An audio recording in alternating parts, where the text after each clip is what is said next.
தினம் ஒரு தேவ அதிகாரம். யோவான் அதிகாரம் 6 இறைவசனம் 1 முதல் 71 முடிய. 2ஆம் பாஸ்கா விழா. அப்பம் பகிர்ந்தளித்தல். இயேசு கலிலேய கடலை கடந்து மறுகரைக்கு சென்றார். அதற்கு திபேரிய கடல் என்று பெயர் உண்டு.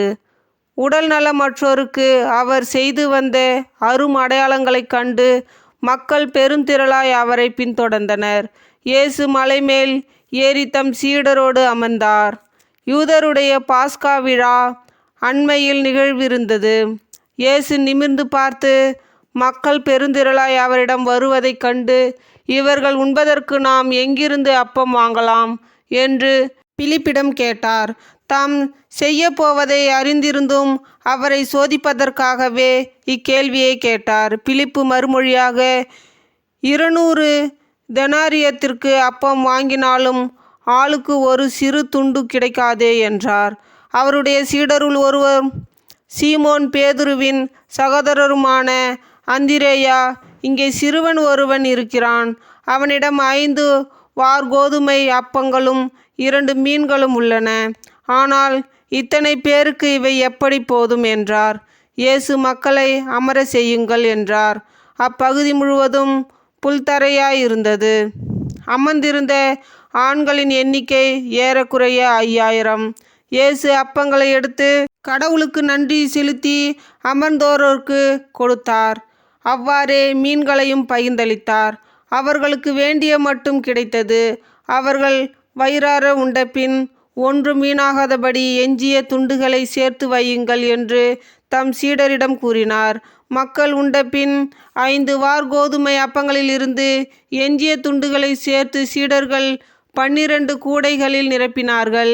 இயேசு செய்த இந்த அரும் அடையாளத்தை கண்ட மக்கள், உலகிற்கு வரவிருந்த இறைவாக்கினர் உண்மையில் இவரே என்றார்கள்.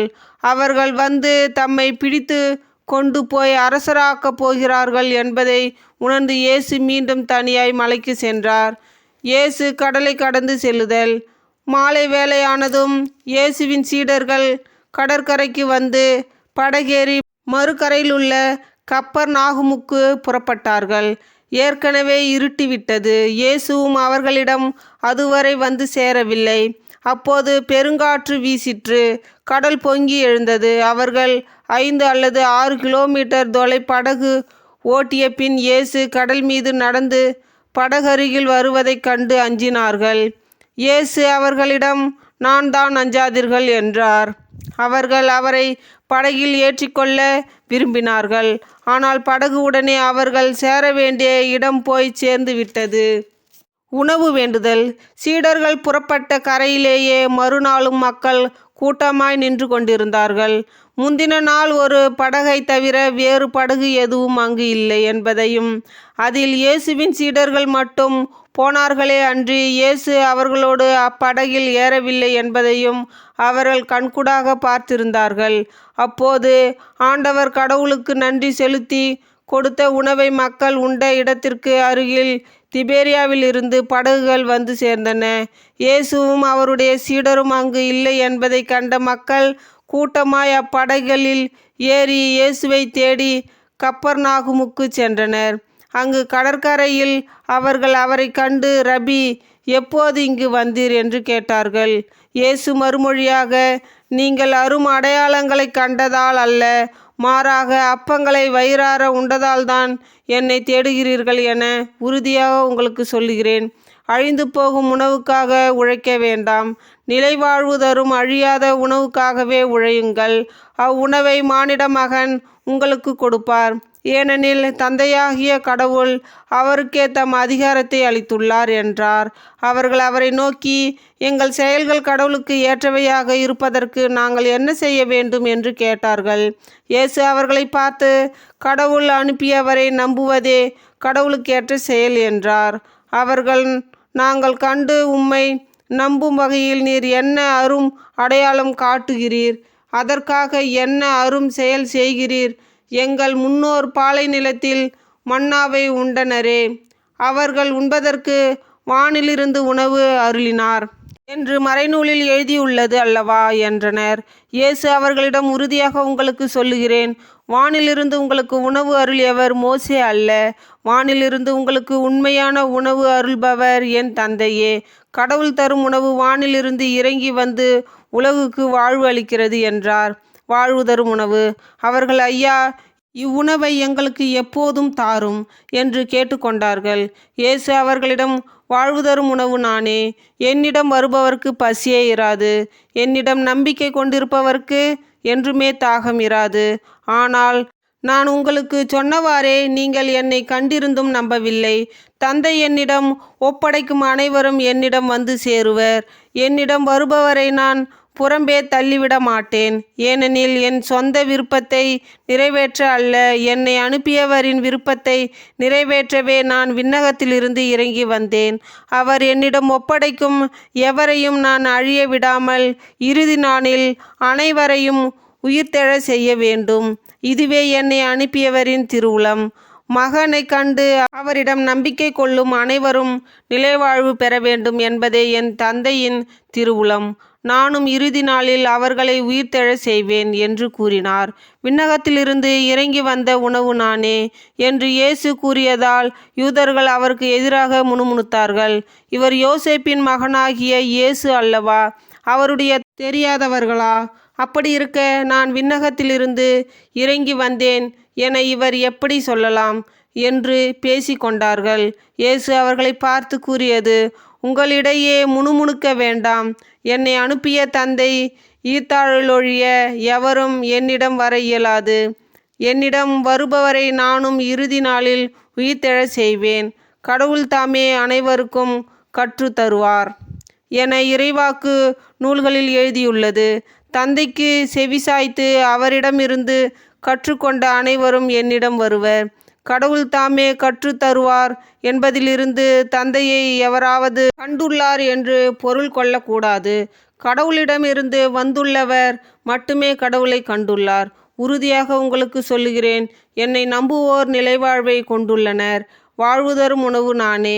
உங்கள் முன்னோர் பாலை நிலத்தில் மன்னாவை உண்டபோதிலும் இறந்தனர்.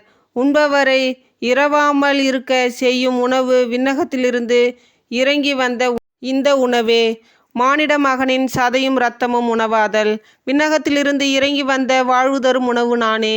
இந்த உணவை எவராவது உண்டால் அவர் என்றுமே வாழ்வர். எனது சதையை உணவாக கொடுக்கிறேன். அதை உலகு வாழ்வதற்காகவே கொடுக்கிறேன். நான் உண்பதற்கு இவர் தமது சதையை எப்படி கொடுக்க இயலும் என்ற வாக்குவாதம் அவர்களிடையே எழுந்தது. இயேசு அவர்களிடம், உறுதியாக உங்களுக்கு சொல்லுகிறேன், மானிட மகனுடைய சதையை உண்டு அவருடைய இரத்தத்தை குடித்தாலொழிய நீங்கள் வாழ்வு அடைய மாட்டீர்கள். எனது சதையை உண்டு என் இரத்தத்தை குடிப்பவர் நிலைவாழ்வை கொண்டுள்ளார். நானும் அவரை இறுதி நாளில் உயிர்த்தெழச் செய்வேன். எனது சதை உண்மையான உணவு, எனது இரத்தம் உண்மையான பானம். எனது சதையை உண்டு எனது இரத்தத்தை குடிப்போர் என்னோடு இணைந்திருப்பர். நானும் அவர்களோடு இணைந்திருப்பேன். வாழும் தந்தை என்னை அனுப்பினார். நானும் அவரால் வாழ்கிறேன். அதுபோல் என்னை உண்போரும் என்னால் வாழ்வர். விண்ணகத்திலிருந்து இறங்கி வந்த உணவு இதுவே. இது நம் முன்னோர் உண்ட உணவு போன்றது அல்ல. அதை உண்டவர்கள் இறந்து போனார்கள். இவ்வுணவை உண்போர் என்றும் வாழ்வர். சீடர் முணுமுணுத்தல். இயேசு கப்பர்நாகுமில் உள்ள தொழுகை கூடத்தில் இவ்வாறு கற்பித்தார். அவருடைய சீடர் பலர் இதை கேட்டு, இதை ஏற்றுக்கொள்வது மிக கடினம், இப்பேச்சை இன்னும் கேட்டுக்கொண்டிருக்க முடியுமா என்று பேசிக்கொண்டனர். இது பற்றி தம் சீடர் முணுமுணுப்பதை இயேசு உணர்ந்து அவர்களிடம், நீங்கள் நம்புவதற்கு இது தடையாயிருக்கிறதா? அப்படியானால் மானிட மகன் தாம் முன்பு இருந்த இடத்திற்கு ஏறி செல்வதை நீங்கள் கண்டால் அது உங்களுக்கு எப்படி இருக்கும்? வாழ்வு தருவது தூய ஆவியே. ஊனியல்பு ஒன்றுக்கும் உதவாது. நான் கூறிய வார்த்தைகள் வாழ்வு தரும் ஆவியை கொண்டிருக்கின்றன. அப்படி இருந்தும் உங்களுள் சிலர் என்னை நம்பவில்லை என்றார். நம்பாதோர் யார் யார் என்பதும் தம்மை காட்டி கொடுக்கவிருப்பவன் யார் என்பதும் இயேசுவுக்கு தொடக்கத்திலிருந்தே தெரிந்திருந்தது. மேலும் அவர், இதன் காரணமாகத்தான் என் தந்தை அருள் கூர்ந்தால் அன்றி யாரும் என்னிடம் வர இயலாது என்று உங்களுக்கு கூறுகிறேன் என்றார். பேதுருவின் அறிக்கை. அன்றே இயேசுவின் சீடருள் பலர் அவரை விட்டு விலகினர். அன்று முதல் அவர்கள் அவரோடு சேர்ந்து செல்லவில்லை. இயேசு 12 சீடரிடம், நீங்களும் போய்விட நினைக்கிறீர்களா என்று கேட்டார். சீமோன் பேதுரு மறுமொழியாக, ஆண்டவரே, நாங்கள் யாரிடம் போவோம்?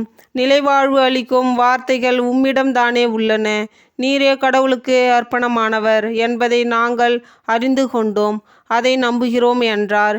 இயேசு அவர்களை பார்த்து, 12 உங்களை நான் தேர்ந்து கொண்டேன் அல்லவா? ஆயினும் உங்களுள் ஒருவன் அழகையாயிருக்கிறான் என்றார். அவர் சீமோன் இஸ்காரியோத்துவின் மகனாகிய யூதாசை பற்றியே இப்படி சொன்னார். ஏனெனில் 12 ஒருவனாகிய அவன் அவரை காட்டி கொடுக்க விருந்தான். இது ஆண்டவரின் அருள்வாக்கு. இறைவா, உமக்கு புகழ். ஆமேன். தந்தை, மகன், தூய ஆவியின் பெயராலே ஆமேன்.